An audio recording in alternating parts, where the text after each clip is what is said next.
Welcome to this week's Treasury Career Corner podcast, where I interview Treasury professionals about their Treasury careers. Each and every week, I talk to treasurers about how they build their careers, where they are now, where they see both themselves and the Treasury profession going to next. Let's get on with the show.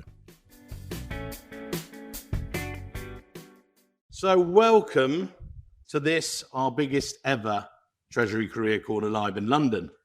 With over 100 of you guys, lovely people. Obviously, I'm putting it down to amazing panelists. They will introduce themselves shortly. Just a couple of housekeeping rules I'm going to come to. Firstly, number one, you have made an effort to come here in a quiet evening, horrible out there, a bit cold out there and everything else. I need your energy, your enthusiasm. Usually, I kick off. A few of you have been here before. I do the good evening. You wake up a little bit, fall asleep a few times, and then you say good evening, Mike, and stuff like that. We're not doing that. So I'm just going to do a big good evening, and you're going to give it back. Good evening, London. Well, you didn't let me down. Thank you very much, everyone. So that's the first one. You've got some enthusiasm there. Second one is being present in the room. If you've got your phone on, switch it off, please. You've made the effort to be here. Wolfgang's come all the way from Stuttgart, and he's come from Hertfordshire. But the fact is, the commitment's there, and make this commitment to you and your Treasury careers. How often are you going to get an opportunity to speak to two amazing treasurers here this evening? But before I do get into it, I'm very good at this, I'd make sure. I want to thank our sponsors. Kristen, where are you? Put your hand up. There you go. So keep your hand up, please. And I'll have the guys from Chatham, Kyriba, State Street, and TIS. Can you get your hands up, please? Look around. Those are the guys. There you go, Jackie in the corner. And we'll put Spaby in the corner, but we'll do that with Jackie. But those are the guys that support this event. Lovely venue. And we were doing drinks with them afterwards. Now, it's a bit different because last time we were in the two rooms next door. We've been given the executive suite. Haven't we, Kristen? Where are you? Yeah, over there. Look at that. Thank you very much. Well, yeah, exactly. It's a very nice big room up there. So, thank you for all coming this evening. Who am I? I'm Mike Richards. I run the Treasury Recruitment Company. Very big fat head there, sorry. Started the business 25 years ago. I love talking to you guys. Treasury professionals, all levels. That's my day job. It's also Katie's day job as well, allegedly, but she does it. And we will help you find your next role whenever you need it. But I love talking to you guys so much, I started a podcast. This is it. These guys have both been previous guests on it, where I talk to treasurers about how they started their careers, where they are now, where they see themselves in the Treasury profession going to next. It then led to this live event format, which I love doing with you guys. But I also need to tell you about the structure. So this is going to be the structure of the evening. So each of my guests will introduce themselves.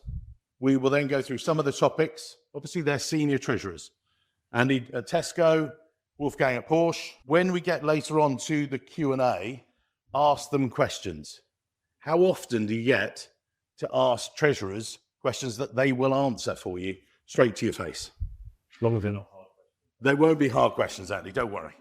And then we do get to socialise. So when we go out of here, it does make a difference. You go out, head out, left, go up to the escalators, up one floor and turn left. Don't want any of you leaving. We will be switching off the down escalators. So I'm going to get my guests to introduce themselves. We'll start off with Andy, then go to Wolfgang, and then we'll go through your careers. Thanks, Mike. Hi, I'm Andy Henley. Mike said I work, so I joined Tesco a little over 18 months ago as the group treasurer. And being the group treasurer at Tesco was really my first proper treasury job. So I'll fill in as we go through the Q&A how that happened. But for the past 6 months or so, I now look after a broader remit. So I'm responsible as well as treasury for group tax, group financial reporting, and the group control team. And as I think it says on the slide, as long as it wasn't cut out, that includes looking after about 600 people in our shared service centre in Bangalore, in India. So like many treasury professionals, I started my career, another thing I said, Mike, on the podcast, joined PwC because in my last year of university, I didn't really have any idea what I wanted to do when I grew up. And joining an accounting firm at the time seemed to put off that decision for 3 more years. And when I joined PwC, for those of you who've worked as an audit in the past, for the first year or so, I thought it was the most boring job in the world. carrying around a laptop, going up to talk to a client who didn't really want to talk to you. Questions where you didn't really understand the answer to the question you were getting. But you don't realize at the time it builds like tenacity and agility in you, and you go on a really steep learning curve. So I ended up staying at PwC for a little bit more than a decade. Most of that working for PwC in London across a variety of different departments: audit, capital markets transactions, accounting, a kind of accounting technical function, and also spent a couple of years on secondment working for PwC in Hong Kong. Then I got, so this is a little over 10 years ago now, the pressure from my parents wanting to become grandparents, back to the UK with my wife. Stayed at PwC a little bit longer than that, then took a role at Reckitt Benckiser, working for the CFO at Reckitt Benckiser, in a job that had a more glamorous sounding title than this, but was essentially the CFO's bag carrier, so working across M&A finance, investor relations, other projects, or whatever needed attention of the day. Stayed there for 2 or 3 years, then moved to work at Tate & Lyle, where I was the group financial controller and head of corporate finance. And the big piece of work I probably spent somewhere between 50 and 75% of my time in the 4 years I was at Tate & Lyle was a big disposal project where we disposed of a controlling interest in the kind of commoditized division of Tate & Lyle to private equity in the US. So if that took up 55% of my time, the other 25% of my time was explaining to people that Tate & Lyle don't make sugar anymore. So the Tate & Lyle brand in the UK that will be familiar to many of you. Tate & Lyle sold that sugar business 15 years ago.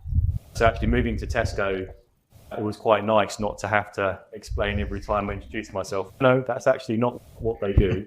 And indeed, it got to the stage where I just stopped bothering explaining that. And even my mother-in-law, when she would say, "Can you pick up some cheap golden syrup?" And I'll get some for you. Straight round to Tesco, of course, take it off the shelf and bring it up to her.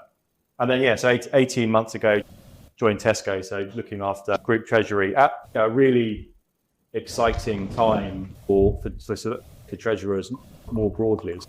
Liz Truss had done her best to blow up the gilt market. So I remember going all the way from Googling what is a liability-driven investment to suddenly being the kind of expert in these matters at Tesco.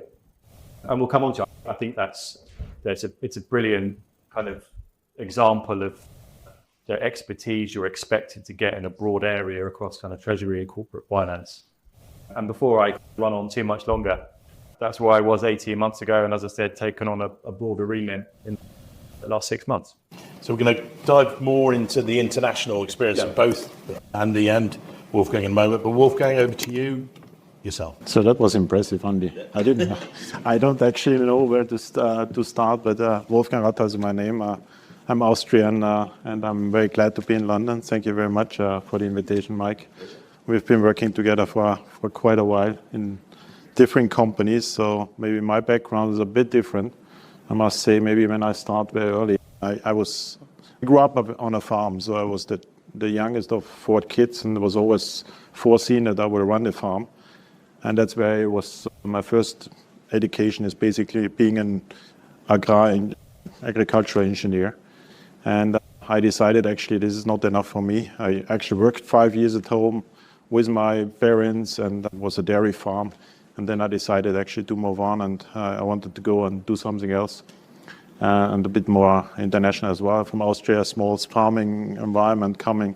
I didn't foresee that this is basically the future of my life. And when I actually went into the university, my father died and I took over the farm. I did both at the same time. I made sure that I had some people working for my farming business, and I could basically go on the international side. So I started with KPMG afterwards at the end of the term of my university, because I didn't know exactly how I should start. I wanted to become a tax advisor, but after the internship, I said, no, it's too boring for me. Let's go into KPMG. And then I tried it as well as everything backwards driven. I want to actually create things. I want to actually look forward to influence and steer the business. So I thought I might go into more turnaround management, stayed with KPMG, and then it was a bit a life-changing moment, because decided to go to a career event where we had, I think, 6 or 7 different workshops in 2 days, and then companies came after me and were asking for interviews, and I actually wanted to go into banking because all my friends went into banking. It was end of the 90s, we were in investment banking, come to London and earn the big bucks and learn as fast as possible, but all the corporates were after me. So I was okay, with my experiences and agriculture engineer plus a finance person, and this actually were very attractive to corporate side, so I decided to go and start with Henkel, which is a blue chip company in Germany.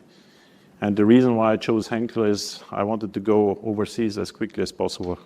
That was my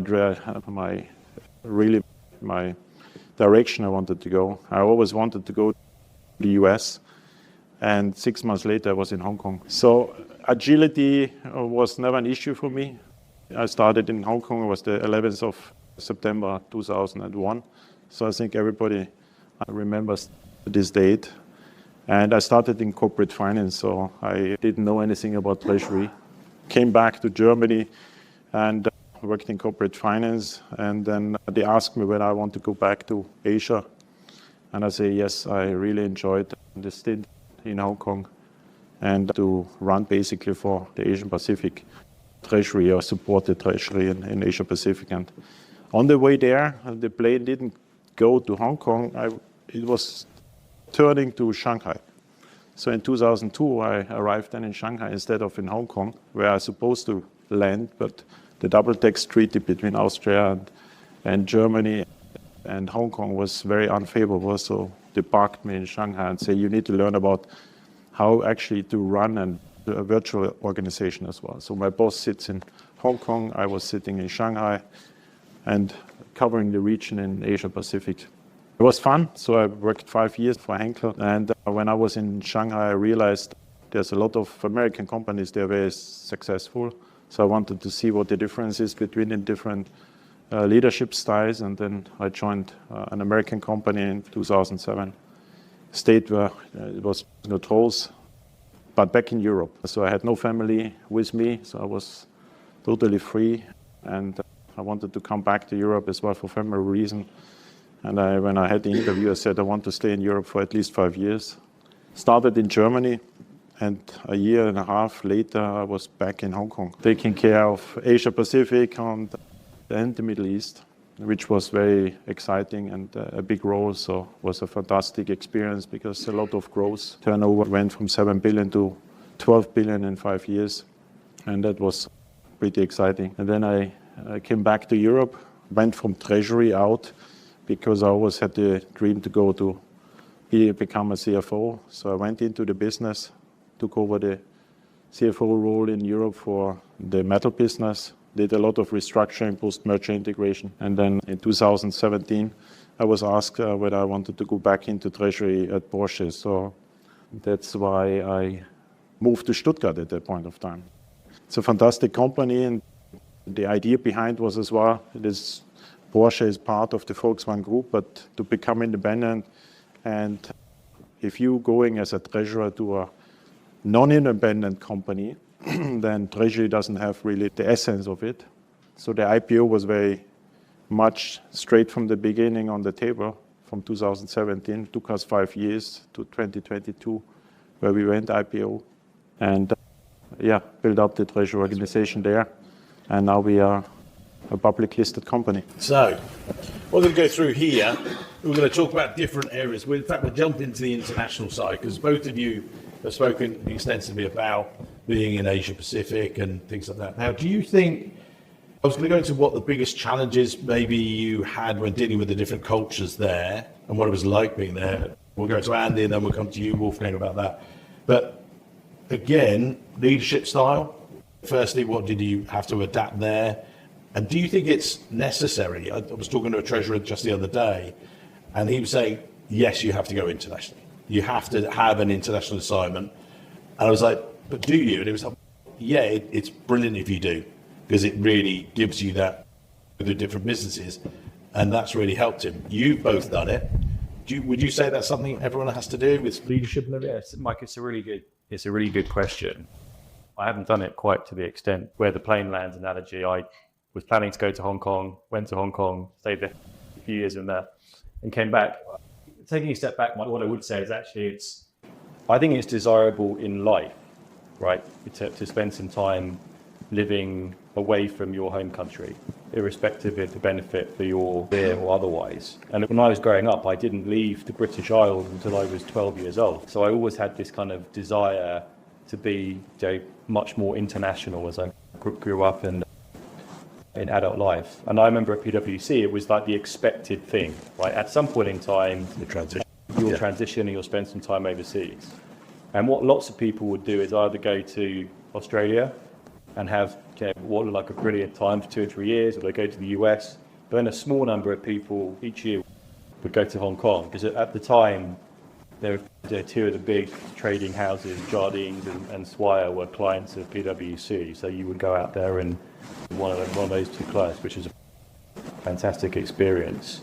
And it definitely teaches you learn a lot about how you can't just have one leadership style, right? So I remember going out to Hong Kong, and for those of you familiar with that part of the world, Mike, there's a real culture of not wanting to lose face in front of more senior people.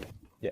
So often you would explain something to more junior staff and you'd say, do you understand? People would say, yes, I understand. Even if I had explained something incredibly badly and they were none the wiser what I was trying to do. So it meant really for me as a leader, I adopted a much more kind of nurturing style and involved more junior staff in that learning. Okay, so explain back to me what I've explained to you. And it's a bit of an Americanism, but it's made me a much better coach with junior staff as I progressed back through my career in the UK. And it's also wonderful, when you spend a few years overseas, it's wonderful to have another place which is not home, but I still have a fantastic network of people out in Asia. So whenever there's an excuse to go there, I will take it. Now, that those of you who know Tesco know that it's French for most of its international expansion, but we do have a small sourcing business based in Hong Kong. So when the opportunity came in the summer to go out there and spend a week with a sourcing team, I was like, yeah. And over to you, Wolfgang. You jokingly said to everyone you got off the plane, it was a different country, but you drove that. You actually wanted that international experience. What's that given you, would you say? Pretty much is similar what Andy said, but maybe one anecdote as well. When I came to Hong Kong, actually not Hong Kong, but to Shanghai, I changed 3 things at the same time. Can you move your microphone up a bit more? Yeah. I changed 3 things. So first of all, it's a totally different country. So I came from, it's the first thing. The second thing, my boss was Chinese. And the third thing was I didn't know anything about treasury. So that was really, the first year was very hard. But I learned a lot as well, because it's not one leadership style. It's basically in Germany, I was super well connected and successful. And then you come in a different country and certain things, and I was very young, certain things just don't work. So you need to adjust yourself. First thing, you need to learn about yourself, being comfortable, getting off your comfort zone, and basically build on what you are good at, but learn and be a fast learner as well. And curiosity is very important in this regards, and don't give up.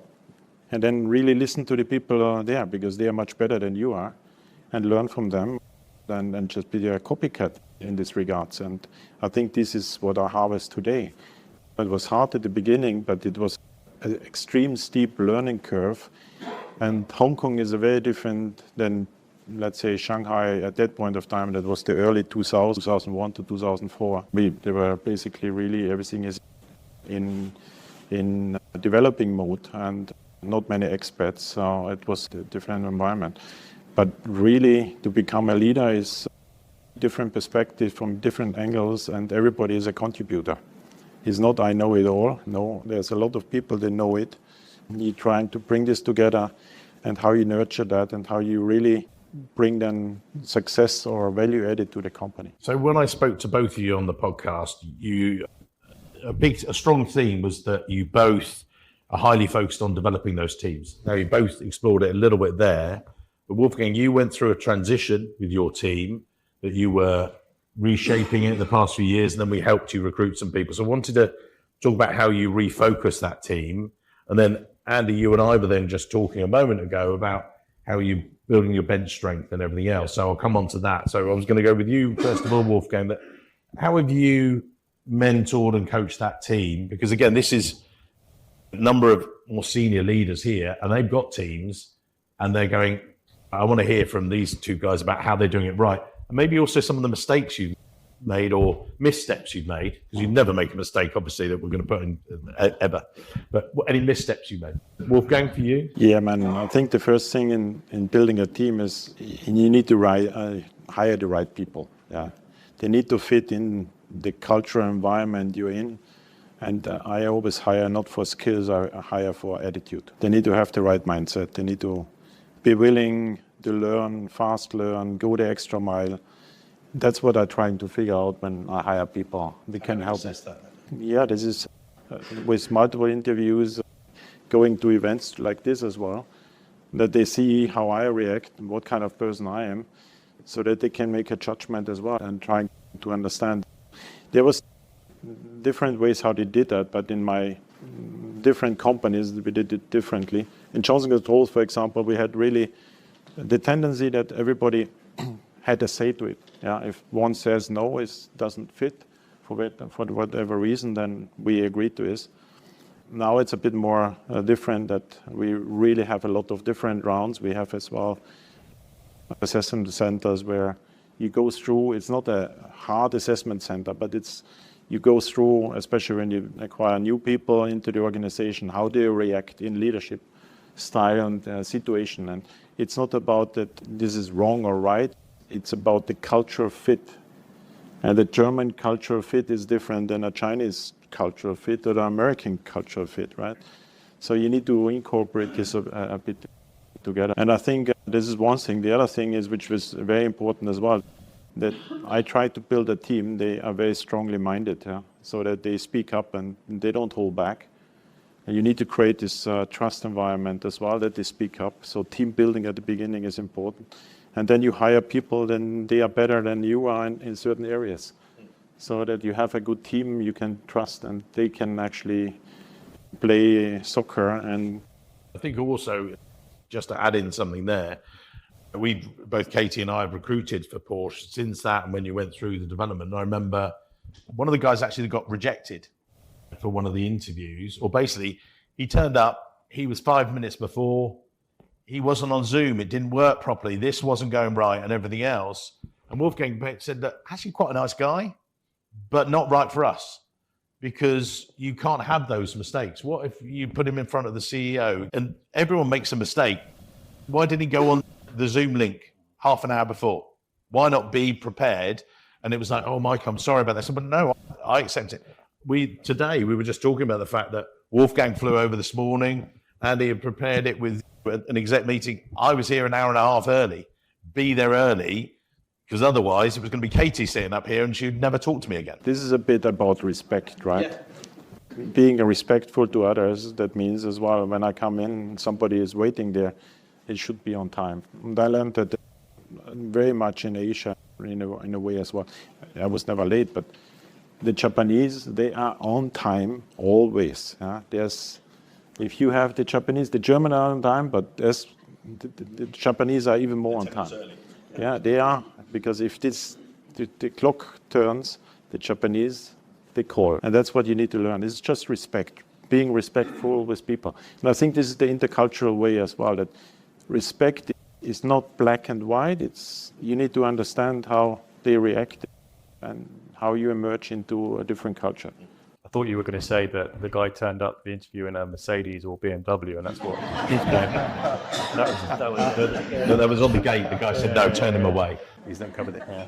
But Mike, I guess to go back to your original question, I think you can't spend too much time investing in your team. And for me, I know I have it right when Frank feel I'm learning more from my team than I'm teaching them.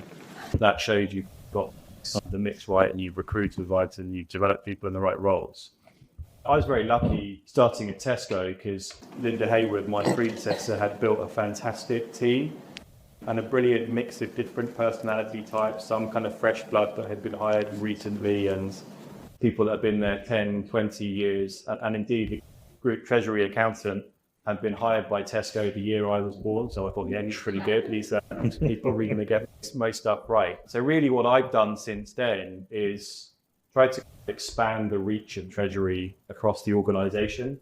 I think in lots of organizations I've worked in and worked with, treasury and tax are often lumped together, oftentimes like physically in the office, kind of around the corner from the rest of finance. And I think people incorrectly think it's inaccessible black box, really hard to get into if you haven't grown up in that world. So for me, one of the most pleasing things about building out, moving some people out and other people in, and promoting people in the team, two things have been brilliant. One is being able to elevate and promote one of my direct reports to being the group treasury director when we did the restructure to broaden my own remit. That was fantastic because becoming a director at Tesco is a big deal. So to be able to help someone through that process, that job satisfaction doesn't get much better than that, frankly.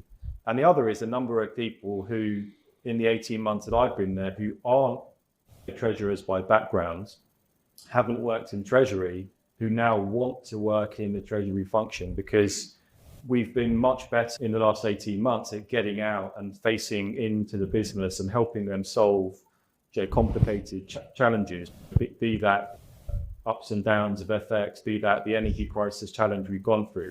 We've done a fantastic job as a team of selling what is a fascinating job and a fascinating function to work in across the organization. And we've had people who are not even in finance, right? You talked before about, I brought in somebody who's in our commodities governance team. You've hired people from other parts of the business. And that for me is a brilliant measure of kind of building a team.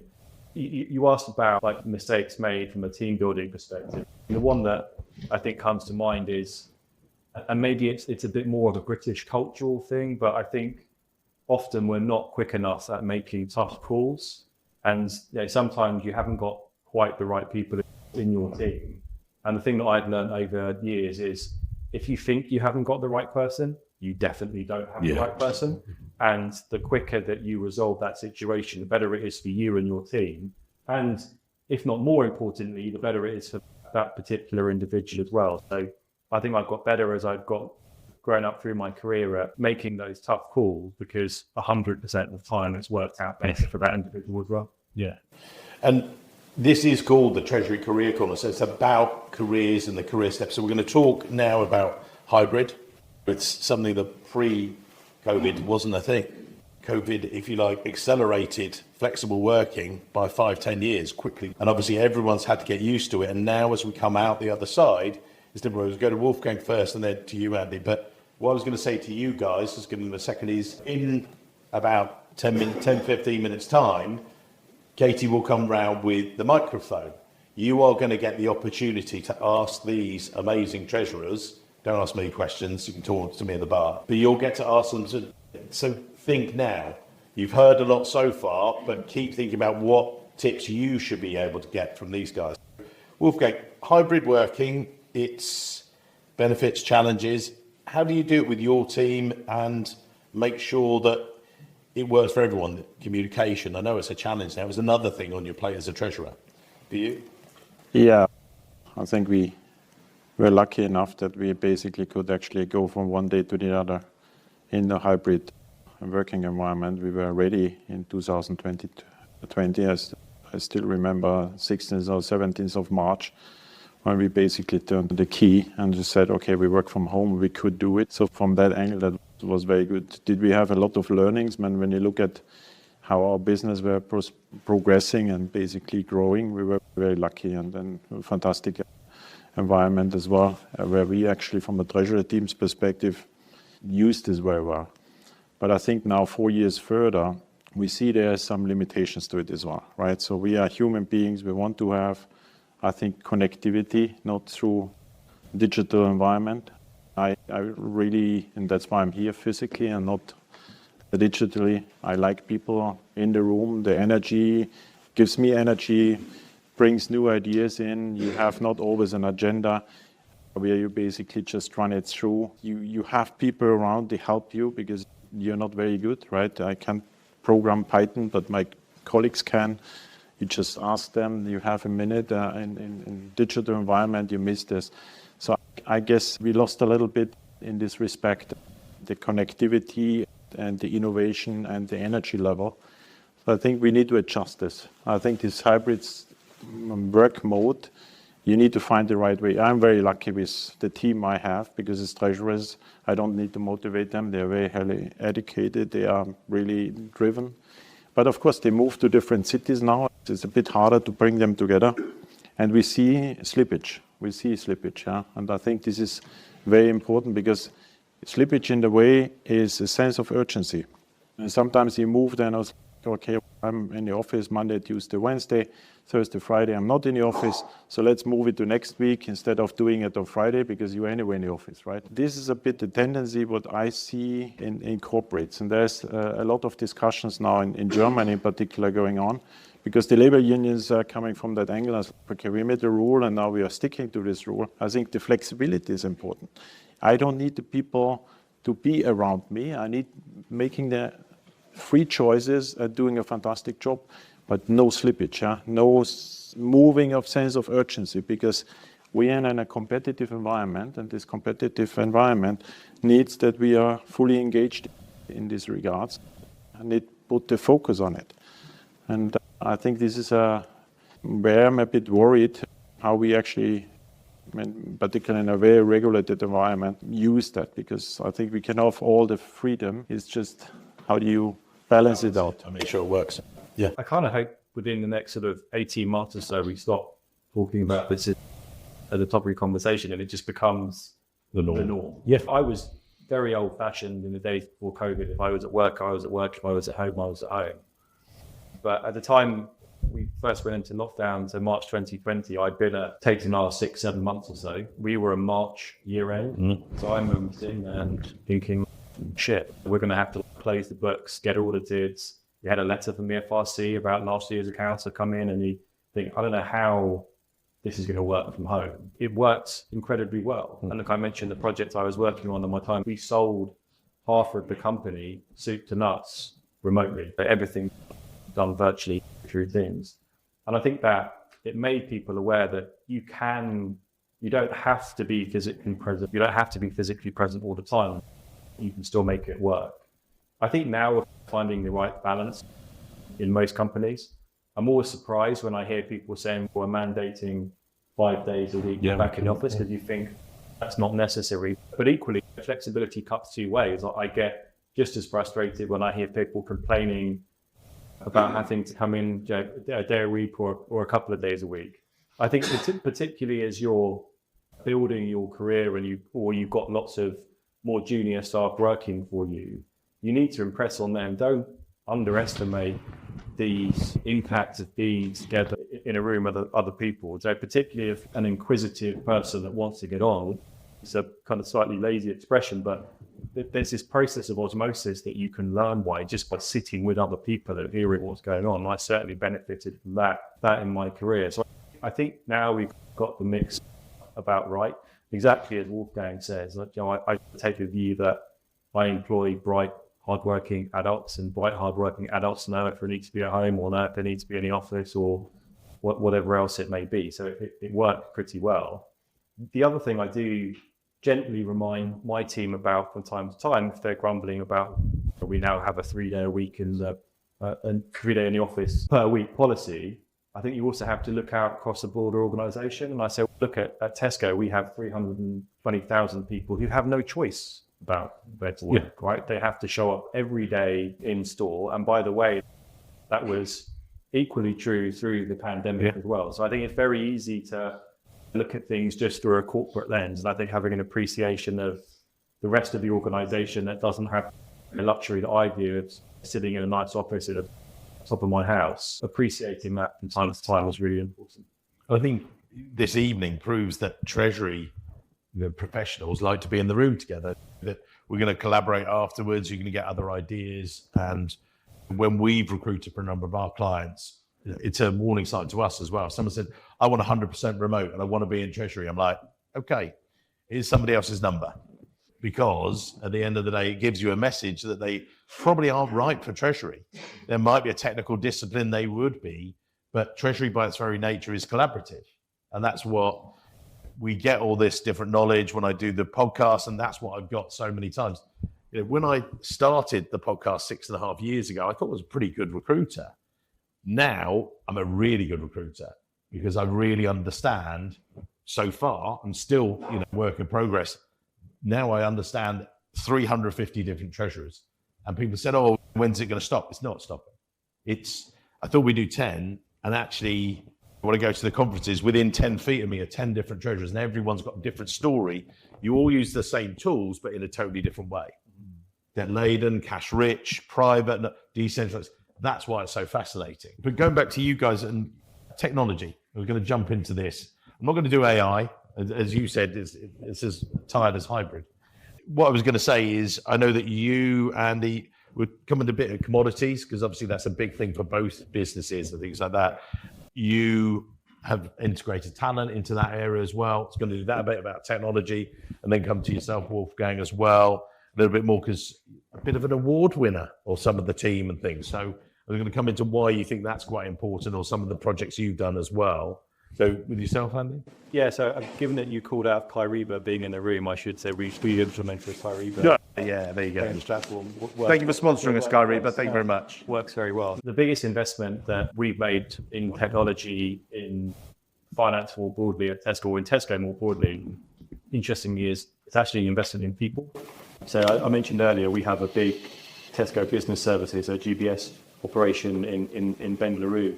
And our enterprise analytics team is almost entirely based out there.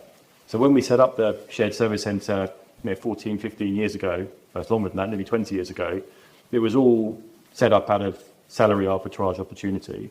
Whereas actually now, the Indian universities are far better than universities in the UK at churning out graduates who are literate in all of these new contemporary ways of working, and the same is true of our machine learning team and our enterprise analytics team. And the stuff that they can build for you really quickly has amazed me. So when I first started at Tesco, we were wrestling with what should we do with respect to our kind of energy hedging position. And I had a chance conversation with a guy called Venkat, who is our enterprise analytics director in India. And he said, give me a couple of hours. And I was hypothesizing about the different things that I thought might impact energy price. And he built a really simple model in a couple of days that we genuinely used that year to determine the percentage that we would hedge. And it's the speed at which we can apply those technologies that really amazed me. But the most important thing is the investment in people. And Wolfgang, it was tongue in cheek, but we'd had a conversation about there were a number of awards the team has won, because it's actually giving recognition of things. And I know that was for some of the technology you guys have brought in. What's that been like for you guys, and why is that so powerful? Yeah, it was not all about technology, but I think it's about the team as well. We did the transformation, right? We had so many different topics, but one of the things is we need to know Porsche is a 40 billion company, and we have over 55% is FX. Yeah, so it's huge implication, a very huge focus. How we manage that, we don't have a big team, so you need to have the right team as well. We have the FIS and Quantum, for risk management purposes, and we had to implement that. We went out of Volkswagen, which they have a different system, so we built it from greenfield approach up. I knew this system before, but my team basically did the whole evaluation. It came just by coincidence out with the same, let's say, provider what we had before. But at the end of the day, it's the basis. What we have right now, I always say it's only the basis. The processes and the basis needs to be right in order to build on that of artificial intelligence. And they have a few people as well with data science in my team, which is amazing for me. When I look back in asset management, for example, I say, I need an answer for something, and half an hour later, I get a presentation, 1-2 slides, and I was like, okay, man, they do it with Python and artificial intelligence, ChatGPT today, in order to build that very quickly. And it's right too, if you have the right data sources in. Technology in Treasury, in 25 years on and off in finance and different finance functions as well, is continuously on the way where you actually find new tools, new developments, and it's just actually progressing. And now we're in a new age as well. I was just last week in Asia again, because I think in that angle, and especially in Singapore and so on, they are thinking in a different way than we think here. I agree as well. In India, they have so many technology technicians as well, and fantastic universities where you can actually tap into that. So we are happy where we are, but we are not applying a lot of artificial intelligence yet, because it's more really how do you actually build up from the company enterprise perspective a private cloud, which we are not totally ready, and there's other companies out there, they are totally leapfrogged at us. Treasury being in the spotlight, I wrote an article a number of years ago where I talked about the spotlight being on Treasury, there's a crisis, everything else, and then, actually crisis over. We've had Ukraine, it's 1,000 days now, and that threw the spotlight onto Treasury, and there's been other situations. We had COVID, we've had all these different things, global financial crisis before that, and everyone comes to Treasury, and then everyone takes a breath, and it gets a lot better and things. How do you both keep the spotlight on Treasury, or do you, when you're going through that? I know that Treasury is not back office function, it's a critical function, but sometimes it can be taken for granted a little bit, and these are guys in the room that are thinking, how do we keep front of mind for a CFO? We'll go to Andy maybe first on this. And then sure. Treasury is always front of mind at Tesco, because we're a 4% operating margin business. So you can't afford to get, it amplifies the importance of Treasury. You can't afford to get those calls wrong, because there's nowhere in the P&L to hide if you do. So I don't necessarily recognise that there's time when things are straightforward and easy, and therefore the role of Treasury is less important. I also think we're living in a increasingly uncertain, increasingly volatile world, and if I look back over the last 5 or 6 years at least, I can't think of any time where stuff felt passive, which I think for treasurers is brilliant, because you become the trusted advisor of the CFO, you become a trusted advisor of the CEO, you become a trusted advisor of the executive committee. Every time that there's a speculation who's going to win the US election, what's Rachel Reeves going to say in the next budget, it's a really, what's the right way of describing it? It's a very privileged place to be, that those things happen, and the first person that the CEO or the CFO or someone on the exec committee calls is a Treasury function. In our case, I consider 3 KPIs where we have a huge impact, right? One is the ROS related to FX management, commodity management, because FX in our case is so huge, 10%, 20 billion up and down, 5% up and down is billions. So our margin in total is 7 billion, 1-2 billion on the FX would be huge, right? So that's the first thing. Second thing is net cash flow. Net cash flow is on the forefront, is driving really the company value at the end of the day, capital value. And it's on the capital market, very important. So we changed that over the years as well. When I arrived at Porsche, we had a net liquidity as a target. Net liquidity is for Treasury very important, but not for the company per se, not for the organization, because cash is basically what it really drives, and that's what drives the value of a company at the end of the day. The shareholders want to know how much dividends they are going to have, and whether you apply the cash properly, and what kind of investments you're going to do. And then the third one is the financial result. So the financial result is maybe a lesser importance in this regards. It depends in what area, how much funding you have maybe to do, but it's of course very important for the earnings per share perspective. We have, let's say, developed my boss is much more in strategic topics, so I have a lot of leeways. So we are very important from strategic perspective, but as a treasurer, and that's what I always say, is the best is if you don't have sleepless nights, right? From the liquidity perspective, from the FX perspective, that you have basically here this already set out. And you need to think very strategically advanced, because if there is a crisis and then you start on doing things, man, you are hyperventilating. It's like diving, you jump in the water, you're not prepared, you're going under. You're not going to be calm in the water and say what I'm going to do. And I think as a treasurer, that's what you need to be. You need to really think advanced, strategically, have solutions in place if there's a crisis, that you don't need to hyperventilate at that point of time. And that's, you was going to ask then about the strategy going forward? There are challenges, you and I talked before, for your industry and for Treasury. What do you think are the main key challenges for you, Wolfgang, for maybe for the company, but then also for Treasury going forward? We're going to come to Q&A in a minute as well, so have those, and then we'll come to Andy from you. So our industry is on a huge transformation.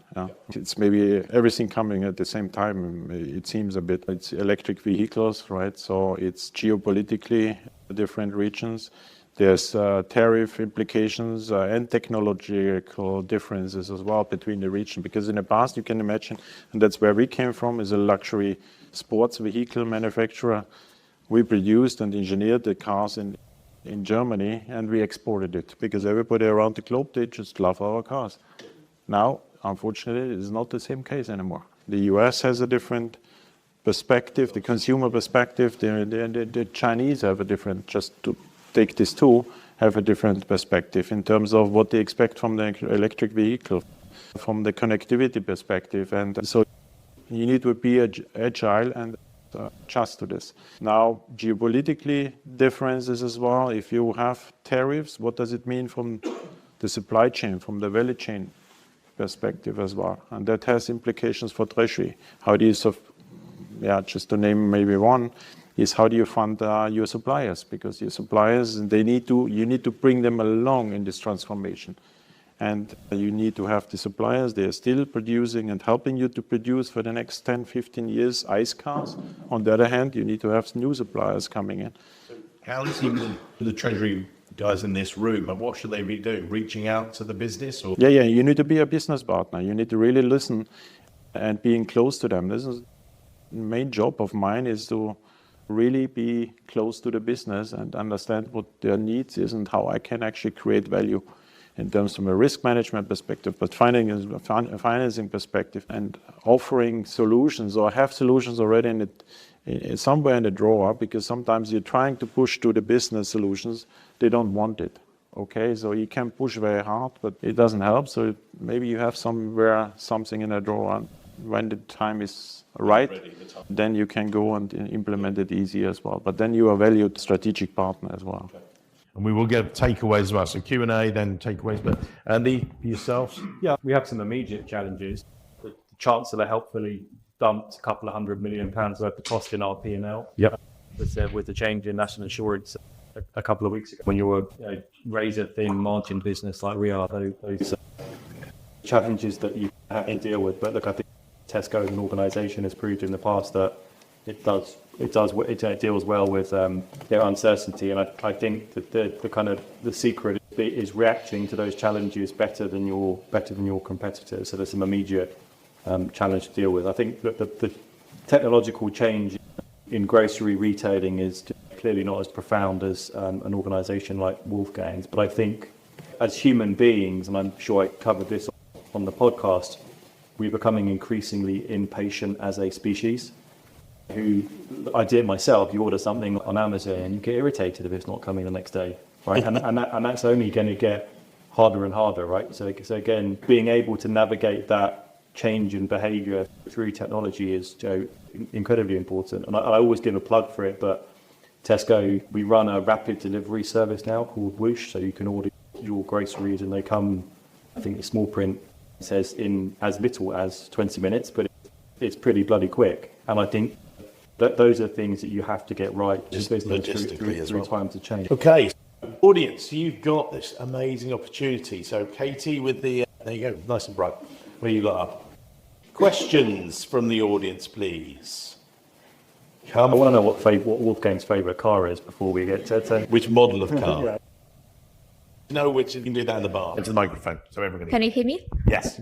My name is Victoria. I worked for Mercedes-Benz for quite a few years, also in Asia Pacific, based in Singapore and Tokyo.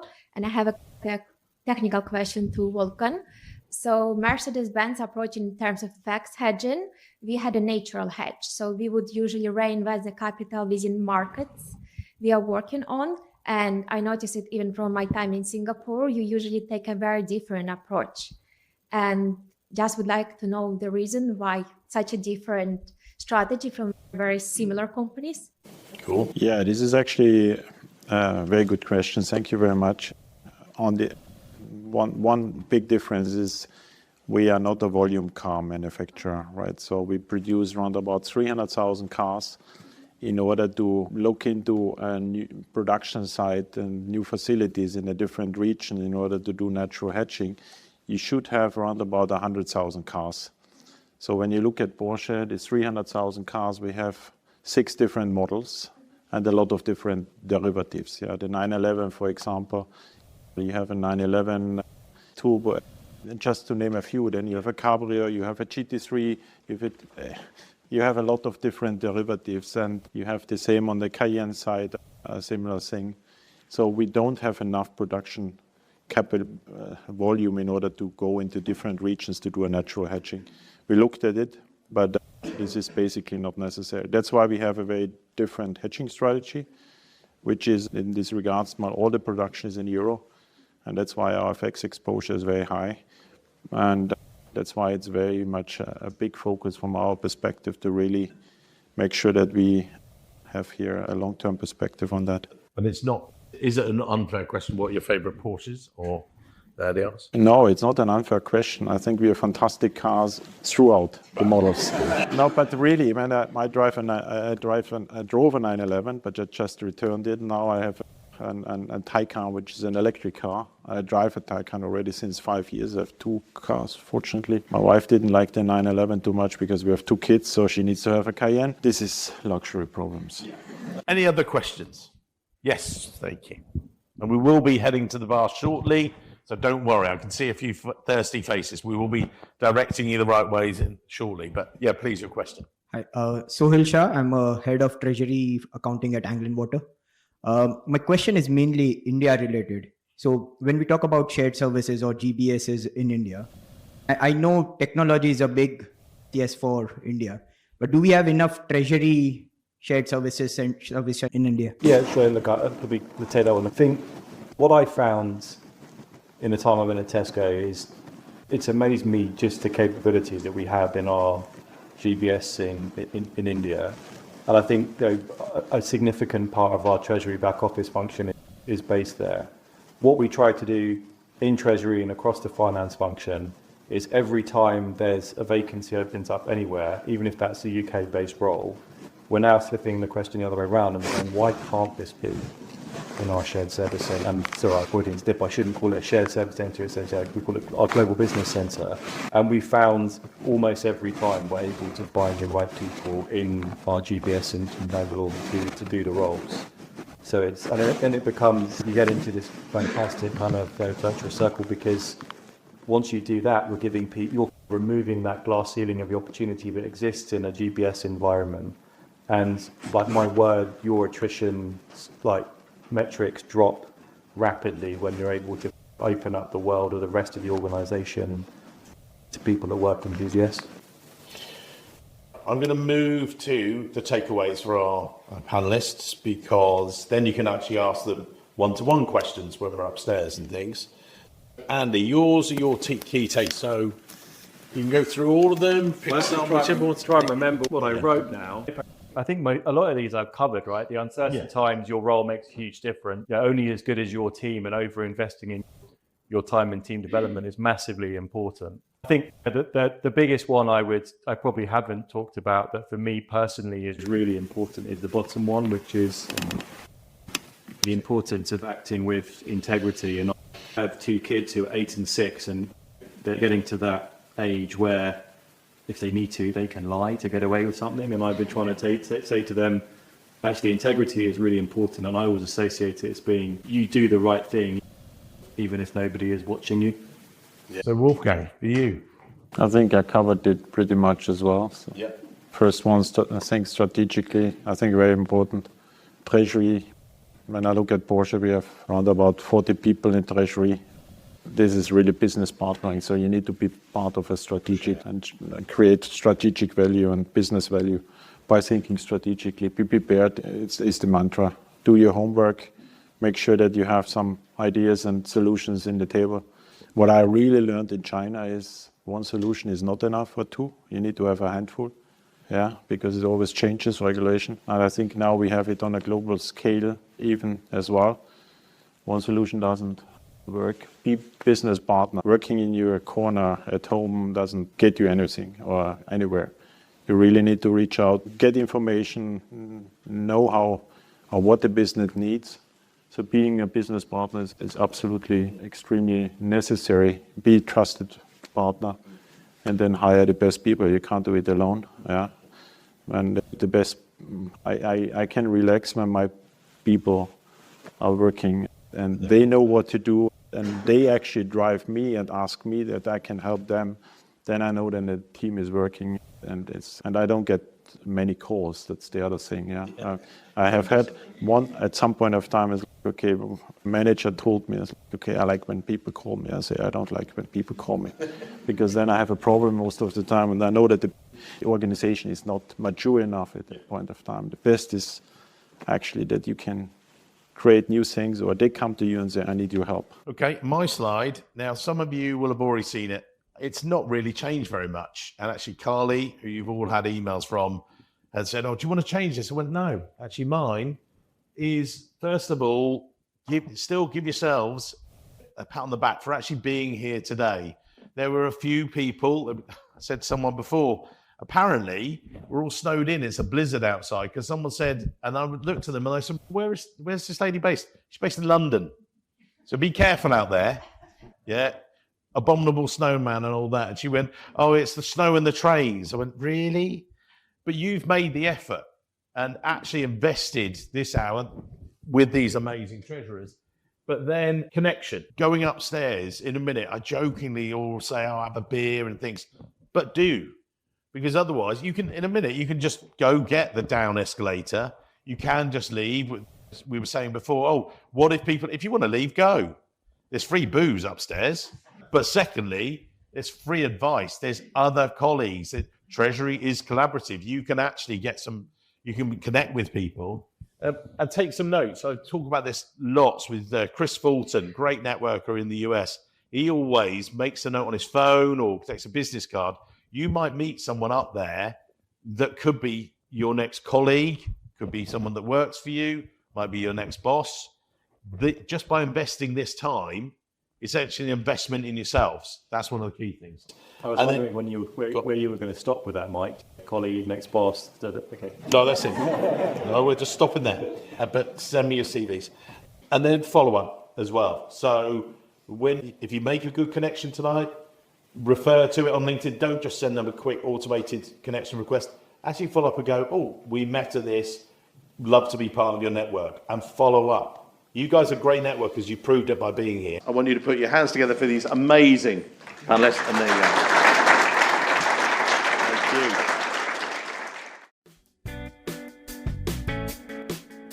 I hope you enjoyed this week's episode just as much as I did recording it with another amazing guest. And feel free to sign up through wherever you get your podcasts, through Spotify, Apple Podcasts, wherever it is, and keep on listening. Thank you very much for your support. Now, before we move on, I wanted to let you know how you can stay ahead in the Treasury world. So you'll see in our show notes how you can sign up for our Treasury Recruitment newsletter. It'll give you immediate access to our 2025 Treasury Salary Trends white paper. In there, we've got assessment of things coming from the salary survey, but we actually go back over the past 20 years. We look at some of the insights there. We then also can give you some strategic career advice. We give you bonuses like access to CV and resume templates, things to basically help you with your Treasury career. If you go there, we'll put it in the show notes, but you go to our newsletter on our website. As well as the newsletter, you might be looking for your next role. If you are, well, that's what we do, and we do it best. So reach out to us if you want to. For the US roles, you go to joe@treasuryrecruitment.com. For European roles, you go to katie@treasuryrecruitment.com. For UK and more senior positions, come to me, mike@treasuryrecruitment.com, or go to the website, treasuryrecruitment.com. Feel free to connect with us in person. We're going to be doing a number of upcoming events and conferences throughout 2025. Got more news coming your way about some exciting plans we've got as well. So give us a call, drop us an email. Thanks for your support. We'll see you at the next event. Until next week. Many thanks.